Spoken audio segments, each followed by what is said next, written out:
I love going to the movies so much. I love the experience of you sit down and the lights come down and you're there with a ton of strangers.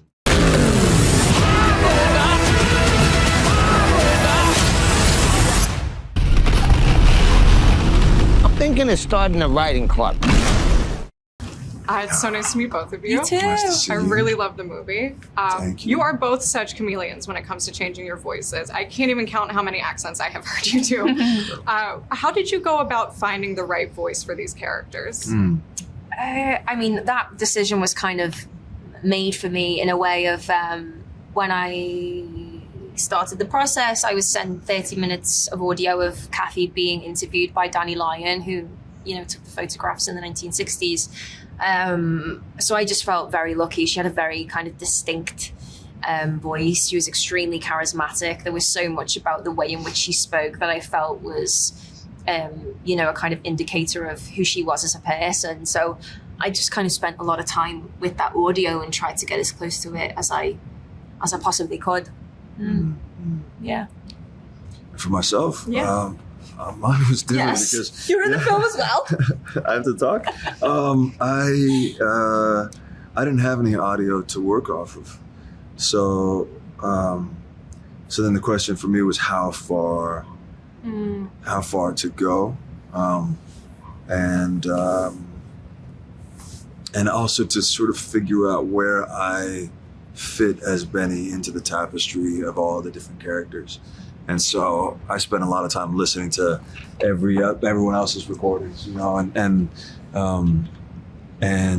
then trying to figure out, okay, where do I fit in? And so that's, yeah. And then I worked with my one wonderful dialect coach, and just kind of figured out where he sat, I guess.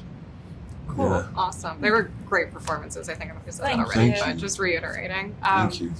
Did either of you have interest in motorcycles or bike clubs prior to this movie? I did. Yeah? Yeah. Yeah. I didn't so much, other than like seeing it and being like, oh God, that's so cool. If only. Yeah, but I think you were a bit more connected to it A little beforehand. bit. When did you first start your interest in motorcycles? I mean, I think it was as a kid because my dad loved motorcycles, and so through him and seeing his passion for them, it really filled me with the love for motorcycles. And then he taught me how to ride when I was probably about 15, and so that's probably when it started. Cool. And I am here with Regal Theaters. Yeah, so I do love wanna Regal ask- Theaters. Awesome. What is your favorite Don't you? part? Yeah. What is your favorite part of going to the theater? Why should people see this movie also I love specifically going in to theater. theaters? It's so immersive. You know, I remember seeing Bikeriders for the first time and just being surrounded by, you know, just feeling the kind of sound. I think especially in this where you have that many motorbikes and these kind of older motorbikes, the noise in which they made was like a character in themselves. So like experiencing that, it's very visually beautiful. You know, Jeff is such an incredible filmmaker. But yeah, I would say it's just like sharing that experience with other people and kind of just being immersed in that world. I also feel like when you watch stuff at home, I don't know about you, but like I get so distracted and then I'll like pause it, I'll go do something, and there's just something about like committing time to something in an age where we're all constantly not doing that, you know, like switching your phone off and like investing in something. And it's such a fun movie. Like I would just encourage people to go with a massive group of friends and enjoy it. Yeah. I love going to the movies so much. I love the experience of you sit down and the lights come down and you're there with a ton of strangers, or you have your little group of friends, but then there's everybody else, and you're having this feeling of communion with other people as you're all, you know, immersing yourself in the story. I love that. I love the smell of the popcorn. I just love the entire experience. And like you said, the sound of this, the way that it's shot is shot on film. It you know, the sound of the engines and there's so much good music in the film. And so hearing that on the best speakers possible on the biggest screen you can find, I think is definitely the way Just to do to it. support film in that way. Yeah, you know, that's the it's other how we're thing. able to kind of create them and make great stories. So Yeah. You can't have him, he's mine. If he keeps riding, he's gonna die one way or another. I love Regal Theater. You love Regal Theaters. Yes. Okay, well, we're going to get into the theater going experience in a second. But first, how did you first learn about Danny Lyon and his book? My big brother, who was always the coolest one in the family. He was always listening to the coolest music, dressed the coolest, did the coolest things. He handed it to me in 2003. And it was actually a second edition of the book. It had color photographs, which turned out to be really important to my understanding of that world. But it also had a second forward by Danny Lyon. And he described kind of the trajectory of what happened to the club that he originally rode with in the 60s. And he talked about it no longer existing. And that really became the shape of a story immediately. Because the book isn't a story. The book is a collection of photographs of people and interviews with people. But I thought, well, that's interesting. If we could take a club that was a social club in the late 50s that metastasizes over the course of the 60s to become a true biker gang, that feels like a movie. Absolutely. And so you've been thinking about this for obviously 20 years at this point. Yeah. When was the moment when you decided I have to make this film? It's funny. It was such a kind of long, slow gestational process. If you hung out with me from 2006 to 2015, I could pitch you the movie and you would think I had the whole thing figured out, but I didn't. It wasn't till about 2019 that I sat down to really focus on writing it. And it was like, okay, you've met Danny Lyon, you've listened to all the original recordings, you've gotten outtakes of photographs, you've done all the work. Now you actually have to sit down and do this. It took me that long just to figure out the balance between how much to fictionalize and what to keep, from the real interviews. It was a really long process that by 2019, my back was against the wall and I just had to do it. Yeah. I love how most of the movie is presented kind of from Kathy's point of view. Sure. How did you come to that decision? Well, there was a real woman named Kathy interviewed in the book, and she was the most fascinating. You have all these guys rolling around that have crazy things and tell crazy stories, but Kathy, she had a clarity to the way that she described these guys. She was insightful and introspective, but she was also self-deprecating and also infuriating at times. The red dress scene is taken directly out of the book, it's so complex in terms of what she talks about. It just felt like a real human being. You also have the benefit that she's an insider because she's married into this club, but she's an outsider because she's a woman. It gave balance to this very masculine story. And this is a powerhouse cast. How did you come to want these actors for these roles? I think anyone wants these actors for any role. But the thing that I did that was really smart was I wrote a 1960s biker film. Apparently, young actors in Hollywood really are attracted to that idea. So we had guys coming out of the woodwork wanting to be in this film. That and my filmography combined to give me access to a lot of people. And when I first started meeting people, Austin was one of the first ones that I met, and I just fell in love with him immediately. He felt like he could hold the kind of weight and complexity of this character. Jodie Comer I Zoomed with. I wasn't really familiar with her work, to be honest. And my casting director was like, you gotta cast Jodie Comer. And when I talked to her for the first time, she talked about Kathy the way that I felt about Kathy. And we immediately connected. And I think Jodie Comer's one of the greatest actors I've ever worked with. Then you have Tom Hardy rolling around. Tom is iconic in a short period of time. He's only in his 40s. And I think already he carries the weight and the mythology of an iconic actor.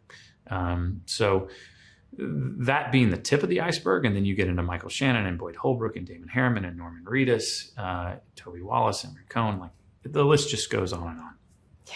And then because I'm here with Regal Theaters, what is your favorite part of the movie-going experience? Why should people go to the theater to see this movie? When I was in 4th grade, they had a re-release of David Lean's film, Lawrence of Arabia, and it was in scope. And I don't care how nice your home theater is.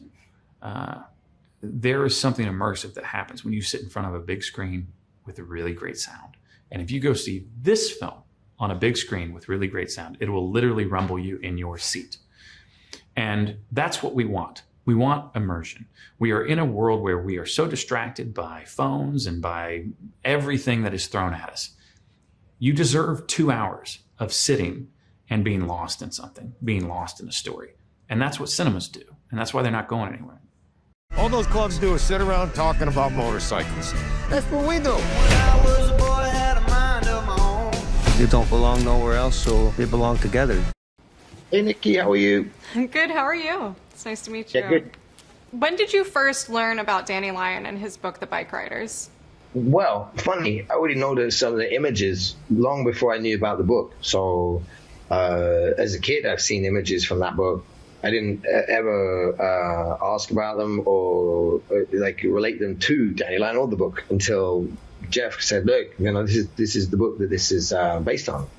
And I was like, I know loads of these photos, and so the sort of the knowledge piece came way after the fact that I'd already identified this sort of symbolic, iconographic imagery that's in them. So when you were approached about the movie, a lot of things kind of clicked into place? Yeah, I mean, I suppose so. Yes, they did, yeah. And is your love of motorcycles, has that been like a lifelong thing, or is that more recent? I've always been like mindful of them because they're dangerous, looking. But then later on in life, I was approached by Vicky and Dutch, who owned the bike shed that you're in there. They're good friends of mine. And they introduced me and said, look, you would actually really enjoy this because you're the right type of person to try it. Because I think partly because right now it doesn't feel safe. But I think to challenge one's perception of something is actually a good thing. I do enjoy riding, but I'm not apprehensive in the same way that I was before because I have some knowledge of riding and I enjoy it. And there's levels and levels and levels and depths you can go with it. But I'm glad that I do ride as opposed to not now. So what's the best part of being on your bike personally? Like being on, I enjoy feeling the wind on me. I don't like to be around traffic necessarily. Just to be out on the bike and feeling the elements. And I think you go into a different kind of hypnotic state when you're riding a bike compared to driving a car. There's an awareness and an awakeness in a bike where you're fundamentally aware that you are vulnerable. Whereas in a car, you can forget that. You can really forget that. Because you feel safe, or because you have the radio on, or because you don't feel the wind in your face. You have the aircon on. There's a bunch of distraction pieces that go on inside a vehicle, which is very different to being on a bike where you don't get that. You might have an earpiece in if you're not very smart. Some of us do for maybe GPS systems and whatnot, or if you're talking to somebody else that you're in convoy with or whatever. But for the best part, you were feeling, seeing, and doing stuff. And in control of a vehicle, or hopefully in control of a vehicle at certain speeds whereby you need to be your full facets, awake. And I think that's a fundamental difference between driving cars and riding a bike, and an experience as an individual. Are there other elements of the culture kind of surrounding bike clubs that appeal to you? Yeah. The bike that I know, the community of bike riders that I know have always been somewhat initially I looked at it and I was like, it's not for me. But what I found, and it's the same with jiu-jitsu actually as well, that which I was already kind of a little bit scared or thought was a bit different to me, or I'd never fit in, is quite the opposite. It's full of people that, are actually participating in something which they know is not necessarily, is probably frowned upon or niche, but it isn't. And within it, there's a hub and a hive of warmth, kind, generosity, understanding of all the problems that can possibly go wrong with relationships with this, and they still do it anyway, and are completely normal and lovely. And so there's a shared collective of experience of pursuit doing the same thing, and the joy of engineering to just freedom or being part of doing something together that ties you together as a community, So yeah, there's a lot that I take from the bike community, which you don't get in many places. Awesome. I am here with Regal Theaters today, so I wanted to ask you, what's your favorite part of going to the theater, and why should people see this movie in theaters? I think there's a fundamental difference between watching a film on your iPhone or your tablet or whatever you call them, or watching it on the television or watching it on a big screen. The theater experience, the cinema, for me, it's the cinema, because the theater is where you go on stage to act, right? For me too. So like, and theater is also where you get surgery. But the film theater, the concept of a cinema, which in the UK we're used to calling it, is an event. It's a piece. You go to a space and it's in the dark and it's a massive screen, a shared collective with a group, and it's an event. It's any movie in a cinematic, in a theater environment is kind of where they belong in many aspects. And I think that's the hub of the release of an event piece. Now there's so many films and movies coming out, but there was a time when they were really rare, and it was a big thing to go out and see on the big screen. There wasn't even any music talking, was there, for some of them? Just music. So I think that is still a very, very important part of why you should go and see movies at a cinema. Awesome. Yeah, I did see this movie in theaters, and it was incredible, and your performance was incredible. You're the man in charge. I'm John.